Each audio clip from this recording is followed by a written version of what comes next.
are the Joshua generation, ready for battle, possessing every land, molded, prepared, and trained by His mighty hand,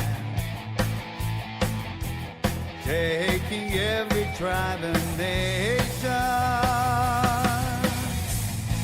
determined to fight. We're here to establish His kingdom, taking the nations, 'cause the King is about to come. Arise, Joshua generation, show forth His praise and our salvation. Jesus, you are exalted. We are a chosen generation, a royal priesthood, a holy nation. Lord, we lift your name on high.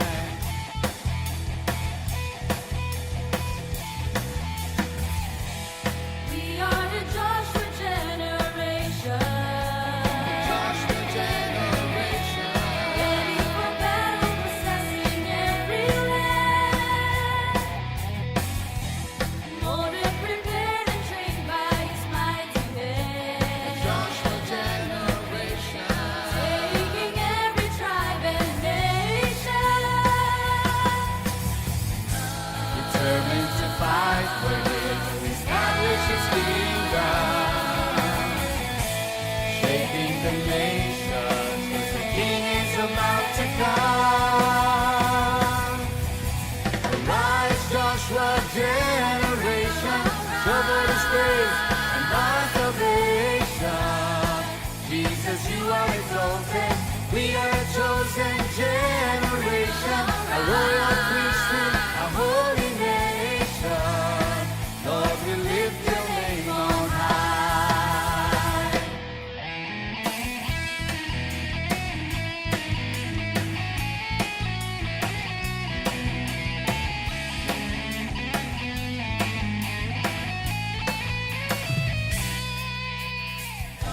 Determined to fight, we're here to establish His kingdom, shaking the nations, 'cause the King is about to come.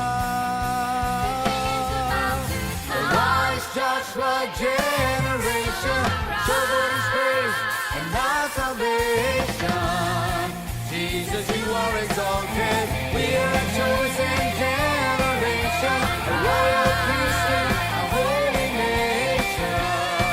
Lord, we lift your name on high. Arise, Joshua generation, show forth His praise and our salvation.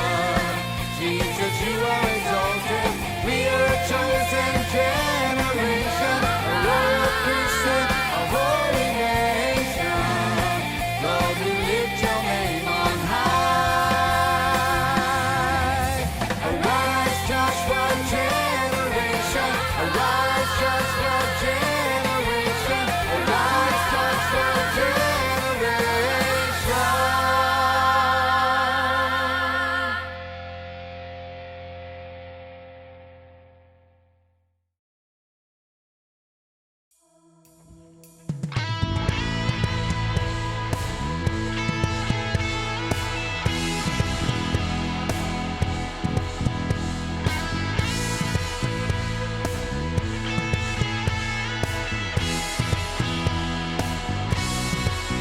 Go to the land that I will show you. I will make you into a great nation. I will bless you and I'll make you famous, and you'll be a blessing to others. I will bless all those people who bless you. I will curse all those people who curse you. I will bless you and I'll make you famous, and you'll be a blessing to others. All the families on earth will be blessed. All the families on earth will be blessed. All the families on earth will be blessed to you.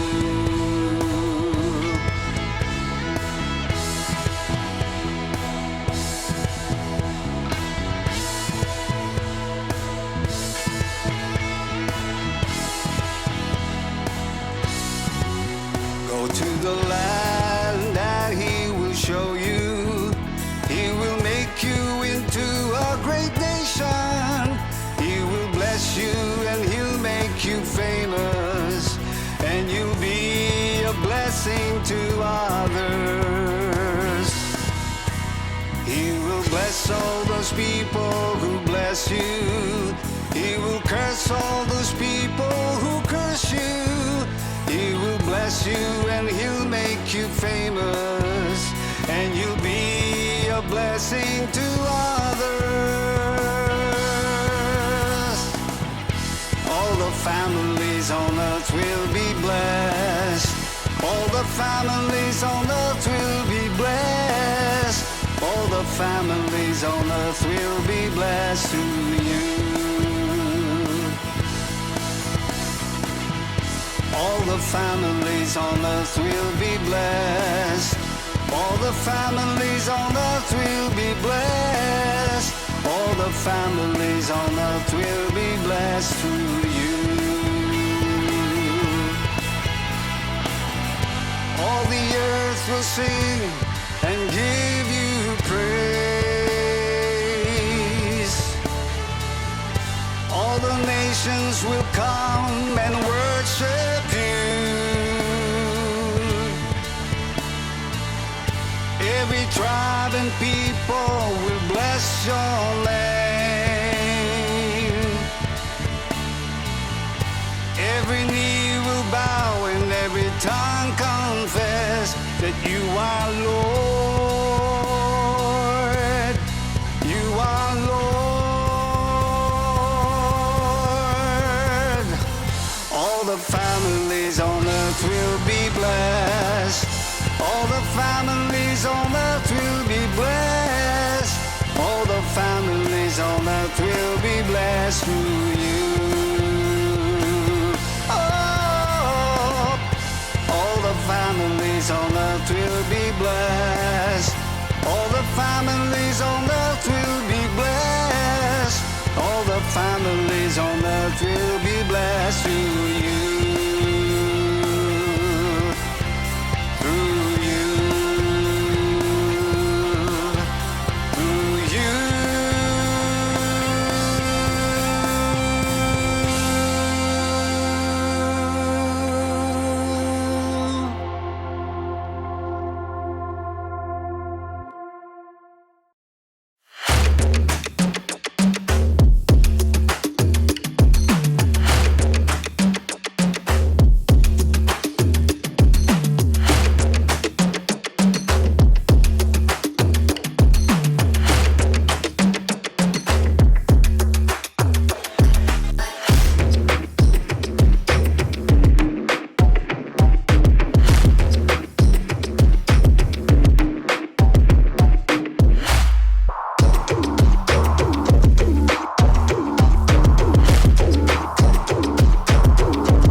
I will bless you and I'll make you famous, and you'll be a blessing to others.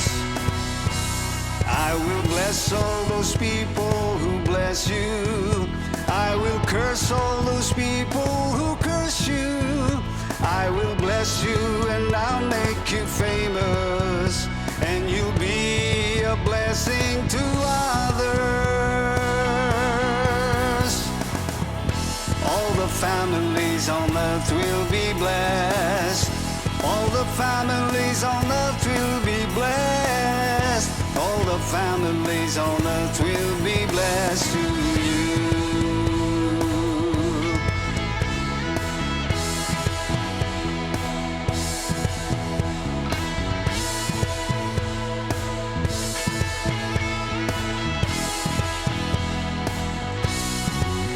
Go to the land that he will show you. He will make you into a great nation. He will bless you and he'll make you famous, and you'll be a blessing to others. He will bless all those people who bless you. He will curse all those people who curse you. He will bless you and he'll make you famous, and you'll be a blessing to others. All the families on earth will be blessed. All the families on earth will be blessed. All the families on earth will be blessed to you. All the families on earth will be blessed. All the families on earth will be blessed. All the families on earth will be blessed through you. All the earth will sing and give you praise. All the nations will come and worship you. Every tribe and people will bless your name.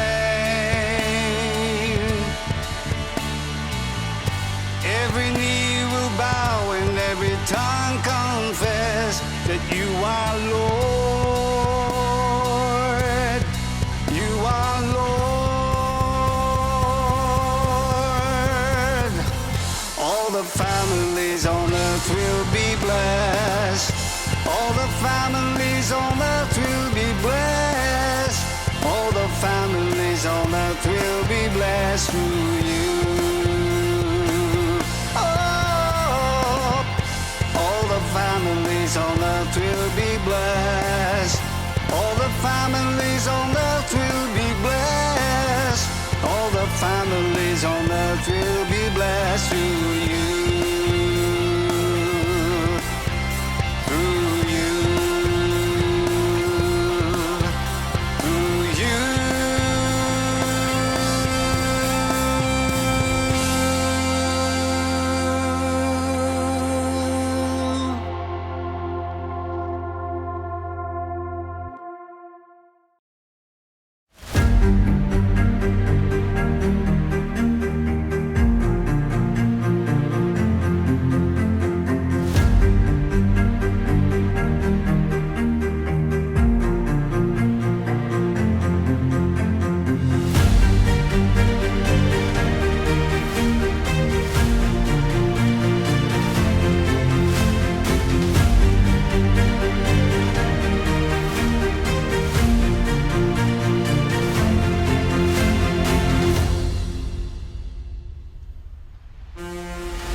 worship you just because of who you are in our lives, Lord.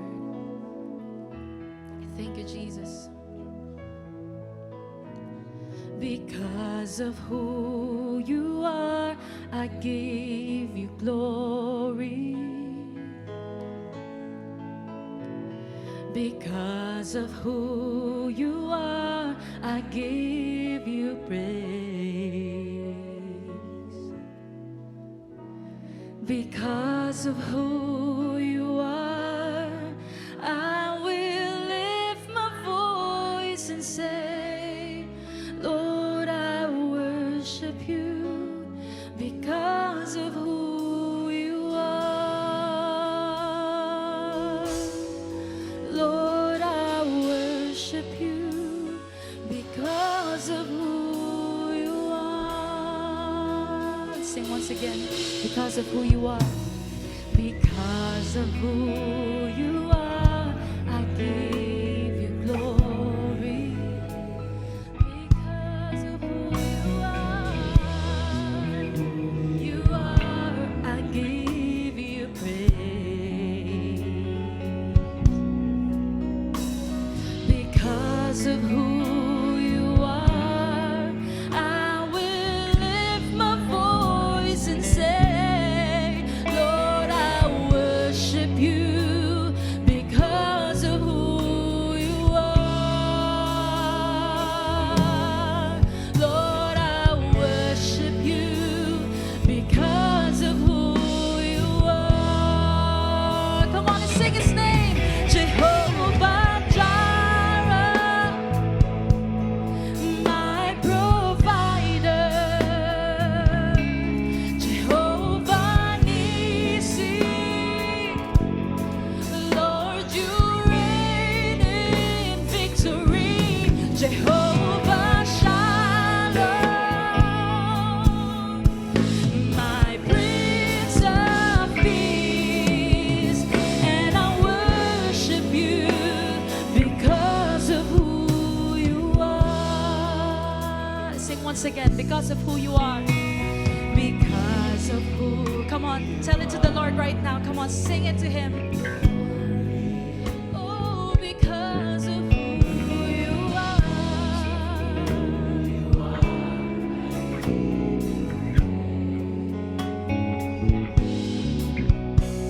Because of who you are, I will lift my voice and say, Lord, I worship you because of who you are.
in your life right now. Yes, Lord, you fight for us. Lord, you reign in victory. Jehovah Shalom, my Prince of Peace, and I worship you because of who you are. We sing Jehovah Jireh, my provider, Jehovah Nissi. Lord, you reign in victory. Jehovah Shalom, you are my Prince of Peace, and I worship you because of who, and I worship you because of who, and I worship you because of who you are. Lord, I worship you because of who you are. Lord, I worship you because of who you are. For the last time we'll sing, Lord, I worship you because of who you are.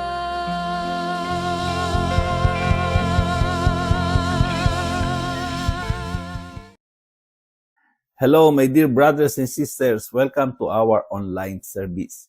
This is Pastor Nick Belsa of Joshua Generation Worldwide Ministries here in Visayas District. And on behalf of our spiritual director, Apostle Joshua Blas, we welcome every one of you.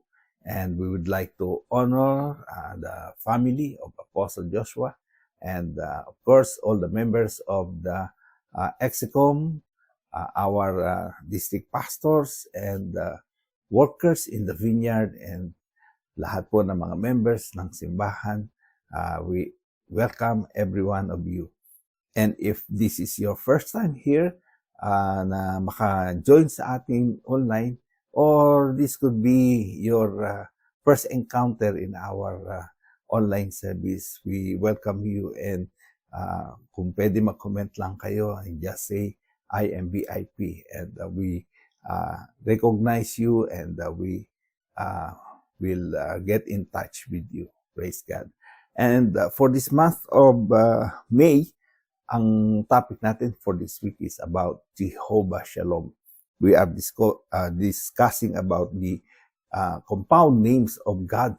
At sabi natin is when God created the whole universe, ang revelation of His name was Elohim. It was translated in English as God.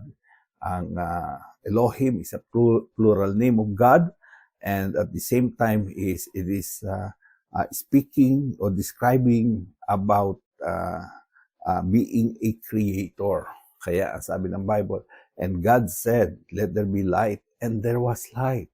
And God said, let there be firmament, and there was firmament.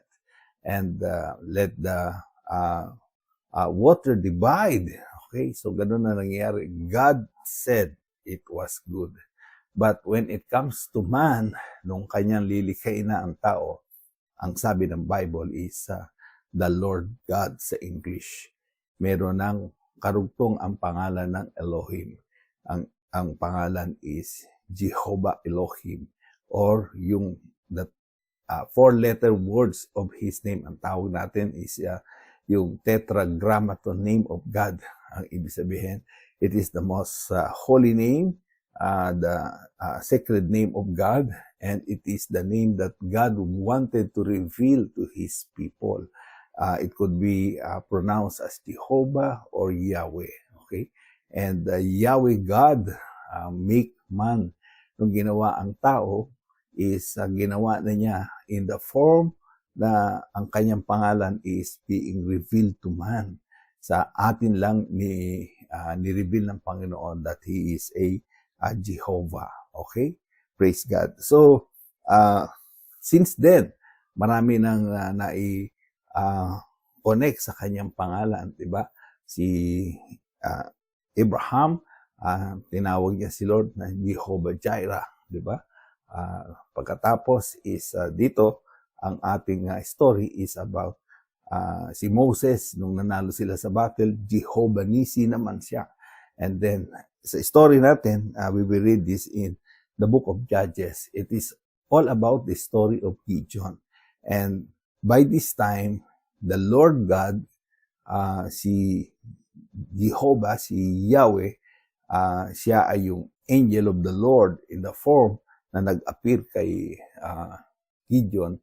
Tinatawag niya si Gideon to lead a group of people para kalabanin nila yung Midianites because they were praying to the Lord na masyado na matindi yung oppression that during harvest time, ang ginagawa ng mga Midianites is kinukuha yung kanilang harvest. So, wala silang pagkain, walang natitira sa kanila. So, they were crying out to God for deliverance. And suddenly, the angel of the Lord appeared to Gideon, okay? And he was called the mighty valor of God. And with that discussion, nakikipag-bargain si Gideon. Na-realize niya, he was speaking to the God of Israel, okay? Nakikipag-usap sa Diyos. And ang sabi sa verse 24, dito natin una makikita yung word na Jehovah Shalom.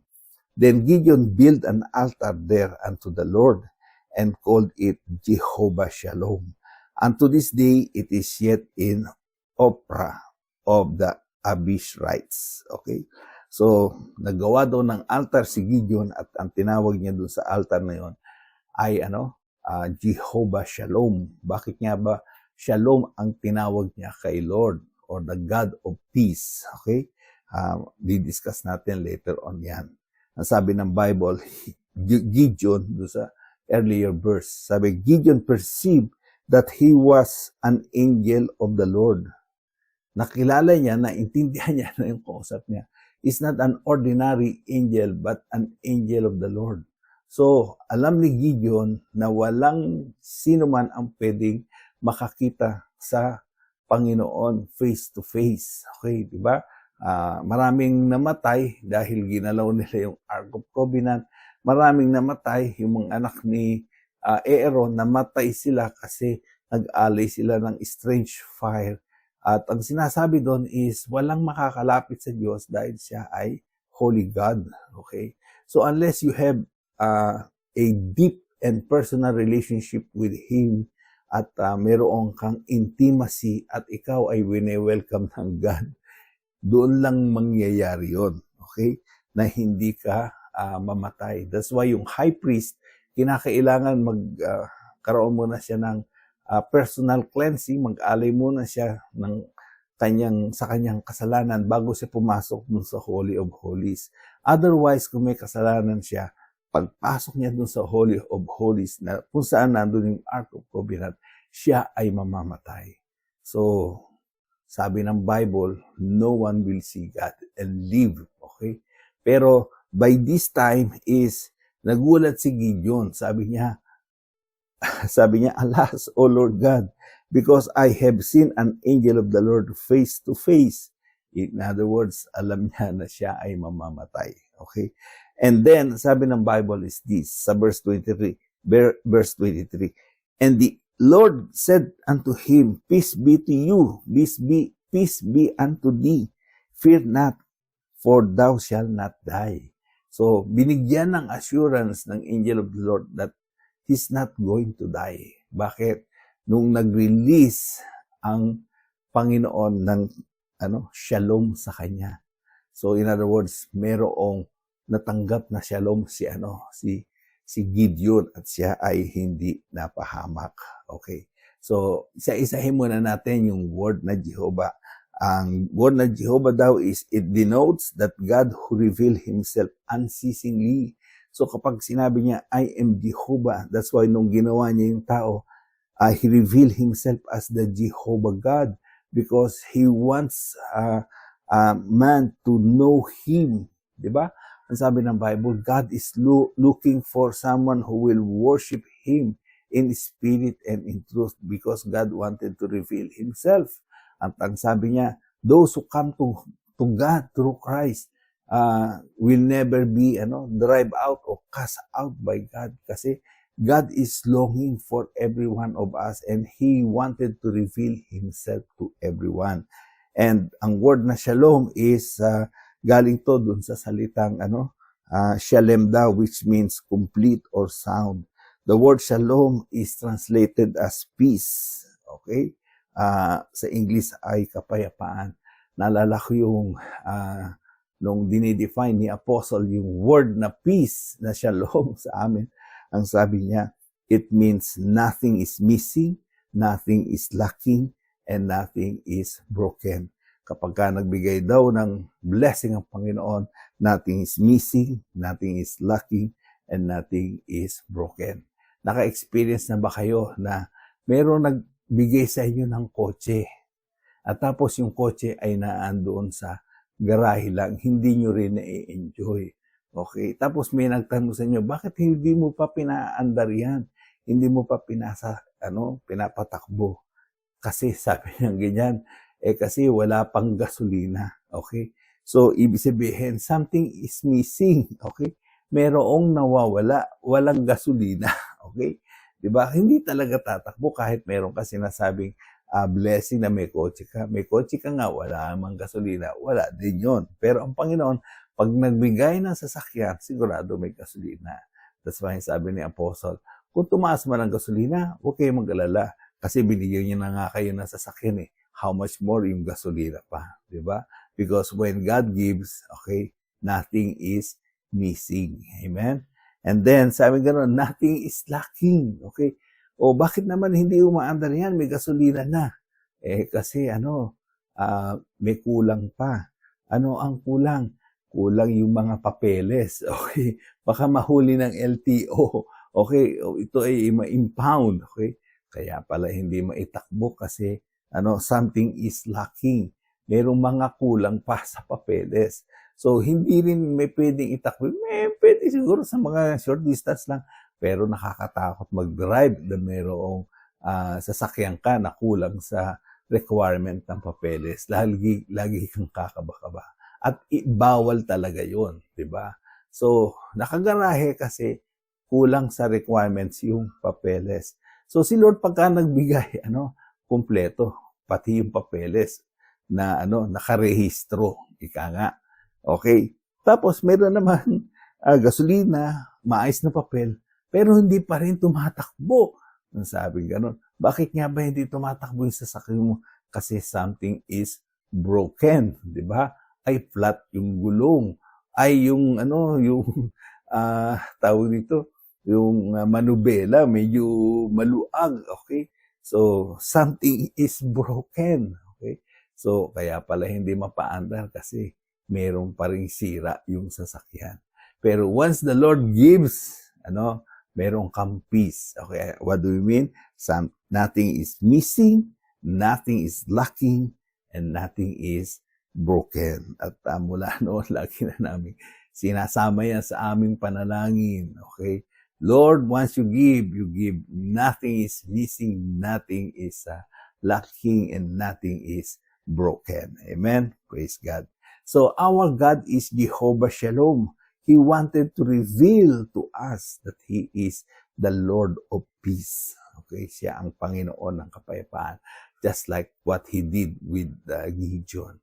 He was a Jehovah Shalom. That's why nung nalaman niya ni Gideon na ang God pala nagbibigay ng peace, tinawag niya yung altar na kanyang ginamit as the Jehovah Shalom. Okay? So, we find peace in Christ. And outside of God, there is no peace. Saan natin makikita ang tunay na kapayapaan na shalom? Kay Lord lang natin makikita yan. Okay? That's why kapag wala si Jesus sa life mo, wala kang shalom. Okay? Kaya ang buhay natin is full of mga bagay na missing, lacking, and broken. Okay? Diba? Dahil sa wala tayong Christ doon sa ating buhay. Walang God sa ating buhay. Okay? So, paano nangyari yun? Sabi nga nung isang statement na nabasa ko, No Christ, no peace. Diba? No Christ, no peace. If said, no Christ, K-N-O-W, Christ, makilala mo si Kristo, no peace, K-N-O-W, peace. Malaman mo, makilala mo si Kristo, makikilala mo ang kapayapaan. Diba? No Christ, no peace. N-O, walang Kristo, wala ding kapayapaan. Kaya napakahalaga sa buhay natin na meron sa Kristo sa ating buhay. How do we obtain peace? Diba? Paano magiging Jehovah Shalom si Lord sa atin? Number one is, gusto ko muna sabihin sa inyo na ang sabi ng Bible sa Romans 1:18, ang sabi dito, for the wrath of God is revealed from heaven against all ungodliness and unrighteousness of men who hold the truth in unrighteousness. Ang sabi sa Bible is this, okay? The wrath of God is revealed from heaven. Paano? Galit pala ang God, no? Sa mga tao, yung sa mga ungodly, doon sa mga unrighteous. And they have the truth, pero ginagamit nila yung truth for unrighteousness. Okay? Hindi sa katuwiran. Bakit? Okay. Ang lahat ng tao daw ay makasalanan. Lahat ng tao ay nagkasala. All have sinned and fall short from the glory of God. And ang sabi ng Bible, the wages of sin is death. So, the wrath of God is revealed in heaven, and it will manifest on the final day when we will all appear before God at dun sa judgment day of Christ at dun sa white throne judgment ay doon magkikita, okay, ang tao at ang Diyos at mananagot ang tao, okay? So, yung walang Christ, wala silang peace, okay? At they will have an experience of the wrath of God at sila ay pupunta doon sa dagat-dagatang apoy. And that's why ang tao, kahit anong ilagay niya sa kanyang sarili, siya ay hindi magkakaroon ng spiritual satisfaction at spiritual fulfillment sa kanyang buhay. Dahil ang emptiness na yan is makikita lang natin kay Kristo. Okay? Kay Christ lang po natin makikita yan. And that's why sabi ng Bible is this. And same book sa verse 1 of chapter 5. Therefore, being justified by faith, we have peace with God through our Lord Jesus Christ. Kaya kanina daw tayo nakaroon ng kapayapaan sa pamamagitan ng ating Panginoon. Nung tinanggap natin si Jesus as our Lord and Savior, we were forgiven from all our sin, and the blood of Jesus cleansed us from all our sins. At yung katwiran ni Jesus ay ibinigay sa atin. And because of that, okay, God sees the righteousness of Jesus in us. And lahat tayo na merong Kristo sa ating buhay ay tinanggap ng Diyos. We have now peace with God. Nawala na yung wrath na yung galit niya sa atin. But instead, ano ang nangyari sa atin? We became the object of God's love. That's why sa John 3:16, it says, for God so loved the world that He gave His only begotten Son, that whoever believes in Him, shall not perish but have an everlasting life. Praise God. So, we have peace with God. Diba? Nagkaroon tayo ng kapayapaan and we became the object of God's love. And that's why Jesus offered us the peace from the Father. At ang sabi ng Bible sa John 14 verse 27, peace I leave with you. My peace I give to you, not as the world giveth. Give I unto you. Let not your heart be troubled, neither let it be afraid. At tapos, noong siya ay nag-resurrect, ang sabi niya sa kanyang mga disciples, then Jesus said to them again, peace be unto you. As my Father hath sent me, even so send I you. Now, at this time, si Jesus, ang sinasabi niya is this, ang mundo ay mayroong peace. Pero ang peace ng mundo ay temporary at nawawala. Pero yung peace na binibigay ng ating Panginoon is eternal at naandito sa ating isipan, nasa puso natin. Noong ako'y tumanggap kay Jesus as my Lord and Savior, I know I have peace of God because nawala yung mga guilty feeling ko, nawala yung mga nagko-condemn sa heart ko, and I feel liberated to worship God. Meron akong personal na relasyon sa Kanya, and I can call upon Him anytime because I know God will answer me, and that is the real peace. Kaya kahit ano nangyayari sa sirkumstansya ng aking buhay, I know my God will solve all my problem because once I call on His name, He will answer me. And that's the peace that I have. Ang sabi ni Apostle Paul, the peace that passes all understanding. So sabi ni Jesus, ang peace ko ay hindi katulad ng peace na ng mundo. Temporary, nawawala. But the peace that I'm going to give to you is eternal, and it is everlasting, and it is in your mind and in your heart. So, kapag tayo ay naging Christian, yan ang ating unang-unang ma-experience. We have the peace of God. That's why, ang challenge sa bawat isa sa atin is we must open our hearts to God and have a personal and strong relationship with Him, just like with Gideon. Diba? Let us find favor from the Lord. Makakita tayo ng favor sa Panginoon. Amen. Praise God.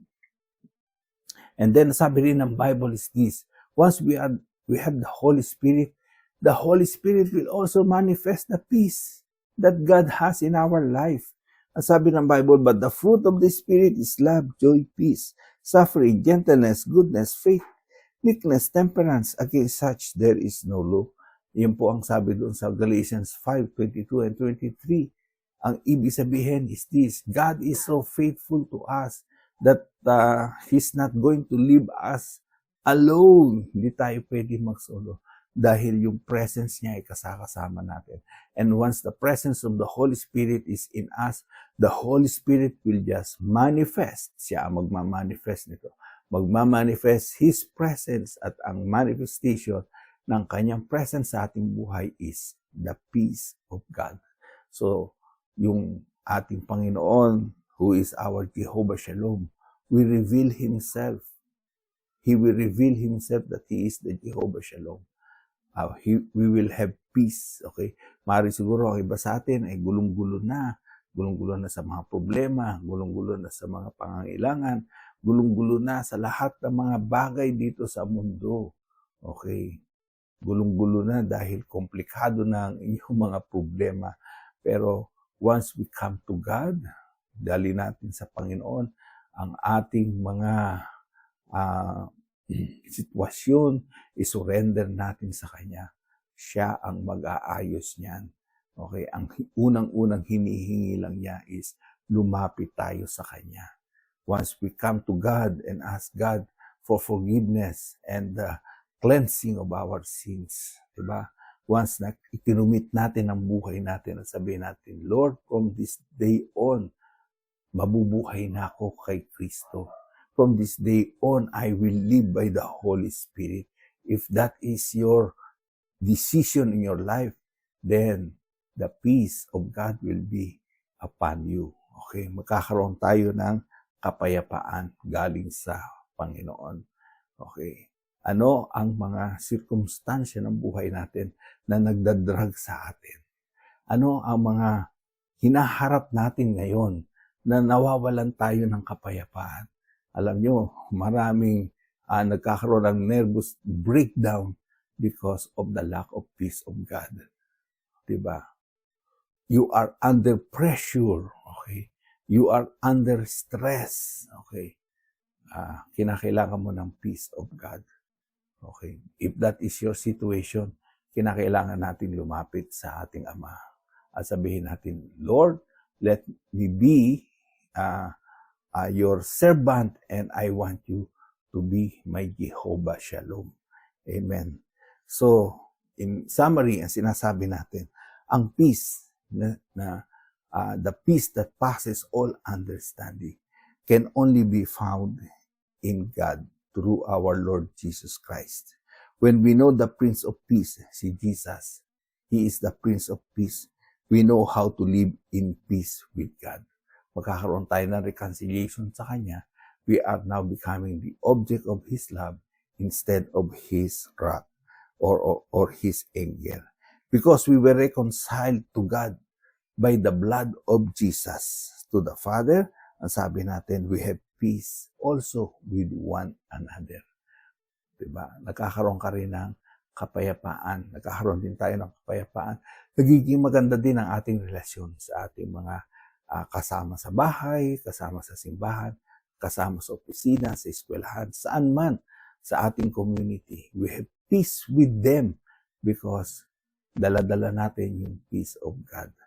Because we know we are reconciled with Him.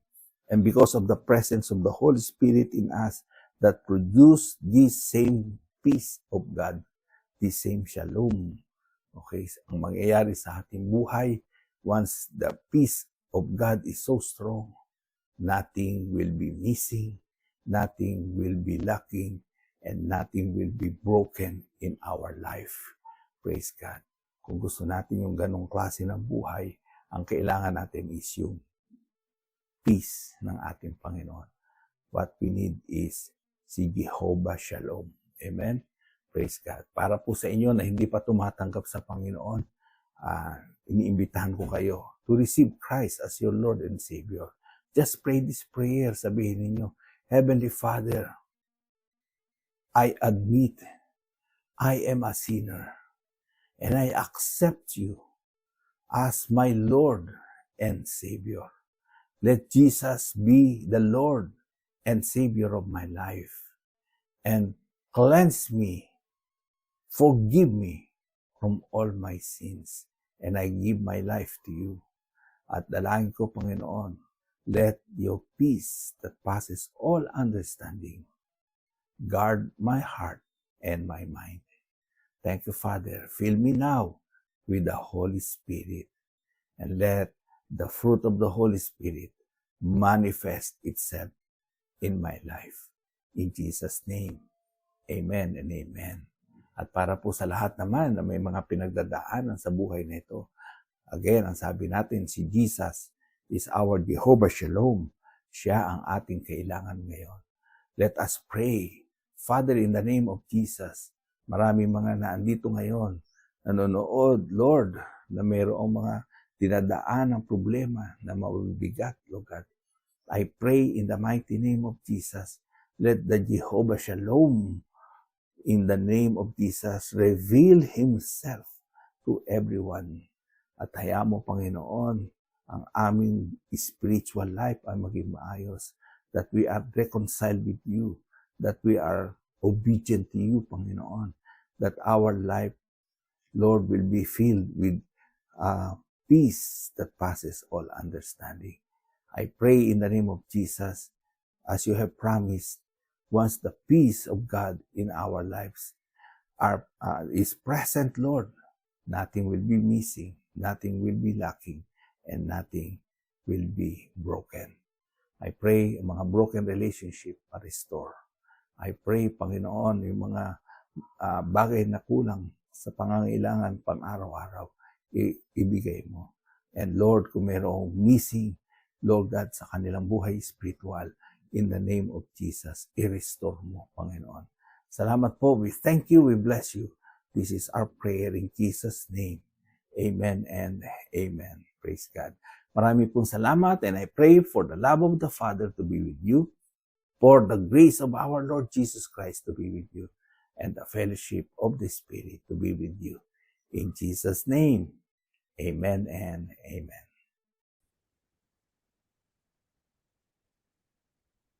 Good morning po sa ating lahat, to our beloved apostle, to our leaders from Luzon, Visayas, and Mindanao. My name is Jillian po from Batangas District, and under po ako sa pangangalaga ng aming beloved leaders, Pastor Eileen and Pastor Ed po.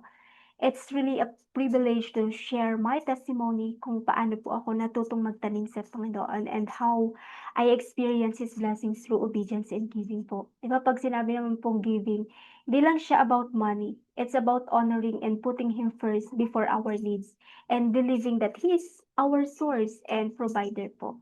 And ako as personal testimony, na-experience ko po yung blessing and provision ng Lord nung natutunan ko po kung ano po talaga yung nakasaad sa Malakay 3:10 na paulit-ulit ko siyang naririnig. Pero nung naintindihan ko po, 'di ba, it's about giving our 10%, 'di ba po? Kung ano yung 10% ng income natin, first fruit, 'di ba po? And deserve ng Lord yung best. And in return, He blesses us more than we could imagine. Amen? Naunawaan ko po ito, talagang pinili ko po na isabuhay 'to. Kahit na nung student pa lang po ako, mini-make sure ko po na nakahiwalay talaga yung para sa Panginoon. And alam niyo po kung ano nangyari, by the grace of God, even without financial support from my parents, I was able to finish my studies. Amen. Hindi po talaga ako pinabayaan ng Lord, sa buong journey ko po sa college po. Talagang grabe yung provision ng Lord. Ibang kumilos, ibang talagang gumamit si Lord ng iba't ibang instrument para po ma-fulfill yung dreams ko. And kasi nga po yung sinasabi sa amin ng leaders namin na kapag walang-wala ka na, amen, mas lalo kang magbigay sa Panginoon dahil kailanman hindi ka niya pagkukulangin. Amen. And ako po naranasan ko po talaga yun nung, nag-start pa lang po ako na mag-aral. Di ko po talaga inaasahan na may mga taong gagamitin si Lord. Yan, andiyan po yung mga cousins ko, financial assistance. And, may isa po akong kapatiran na talagang, si Naitina na naging malaking bahagi po, talagang naging blessing sa'kin financially. And hindi lang po dun natatapos, even my leaders, sila Pastor Ed and Pastor Eileen, talagang ginamit din po sila ng Lord, na instrument po. And isa po ako sa mga youth na tinulungan po nila sa pag-aral, 'di ba? Parang dun palang mapapaisip ka talaga na, grabe si Lord. Talaga kapag binigay mo yung para sa kanya, hindi ka niya talaga pababayaan, amen. Isu-sustain niya yung needs natin. Then, I saw even more of God's faithfulness po when I took my board exam. Ayan, ginamit din po talaga ng Lord sila Pastor Arlene para i-sponsor po lahat ng expenses ko. Talagang glory to God po talaga sa buhay nila. And by the grace of God, I passed my LET exam po. And recently lang po, ayun, na-promote din po ako sa aking school na pinagtatrabahuhan po. Ayan, talagang kapag nangungusap si Lord sa atin na magbigay, 'di ba? Lalo na yung first fruits natin, wag po tayong manghinayang. Sabi nga po ng leaders namin, wag wag mo kang manghinayang magbigay sa Panginoon. Amen. Talaga yun, tumatatak po talaga sa'kin yun. Every time na naririnig ko yun, talagang nare-refresh ako na, oo, we need to give what's due to God. Amen. I-honor si Lord. Amen. Hindi lang talent or or kung ano man, time, 'di ba? Especially treasure din. Amen. Kung ano yung pinagkatiwalang blessing ng Lord sa atin. Amen. Talagang ibigay natin yung para sa Lord. Amen. Dahil si Lord, hindi lang naman nakikita ng Lord kung ano yung halaga na binibigay natin. Ang nakikita niya is yung puso natin. Amen. Nakikita niya yung katapatan natin sa Kanya. Sabi nga po, kung uunahin mo siya, uunahin ka din niya. Amen. Kung mapapagkatiwalaan tayo sa maliit na bagay, kaya rin tayong pagkatiwalaan ng Panginoon sa malaking bagay. Amen. If you trust Him, He will exceed your expectation because God can bless us more than we can imagine. Amen. Yun talagang kapag binabalikan ko po kung paano talaga si Lord mag-provide sa buhay ko, sa family ko, talagang until now na-amaze po ako. Amen. Yun lang pala yung susi na talagang magbigay ka sa Lord, i-honor mo si Lord. Amen. Na huwag tayo manghinayang na i-honor siya. Amen. Na magbigay sa kanya. So, yun lang po. Talagang once na sinunod natin 'to, once na ginawa natin 'to, pagpapalain tayo ng Panginoon. Amen. So, yun lang po. God bless us all.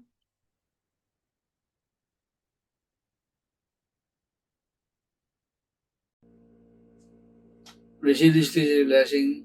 The Lord bless you and keep you. May the Lord make His face shine upon you, be gracious to you. May the Lord lift His countenance upon you and give you His peace. Shalom and God bless. Be filled with God's fire and glory.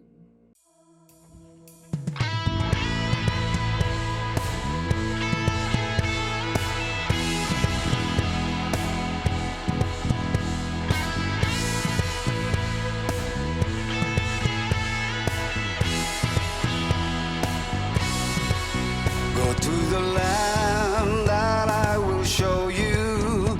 I will make you into a great nation.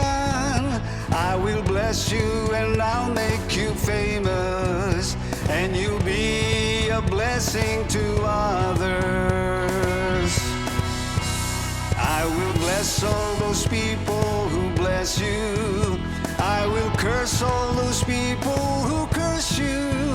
I will bless you and I'll make you famous, and you'll be a blessing to others. All the families on earth will be blessed. All the families on earth will be blessed. All the families on earth will be blessed to you.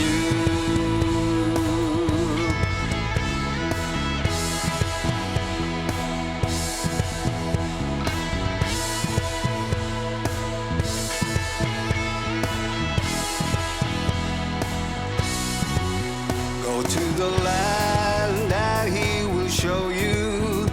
He will make you into a great nation. He will bless you and he'll make you famous, and you'll be a blessing to others. He will bless all those people who bless you.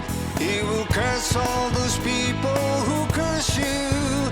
He will bless you and he'll make you famous, and you'll be a blessing to others. All the families on earth will be blessed.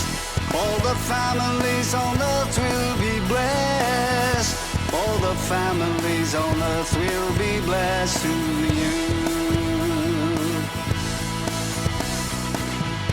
All the families on earth will be blessed. All the families on earth will be blessed. All the families on earth will be blessed through you. All the earth will sing and give you praise. All the nations will come and worship you. Every tribe and people will bless your name. Every knee will bow and every tongue confess that you are Lord.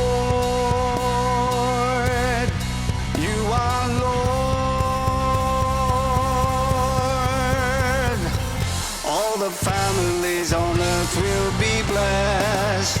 All the families on earth will be blessed.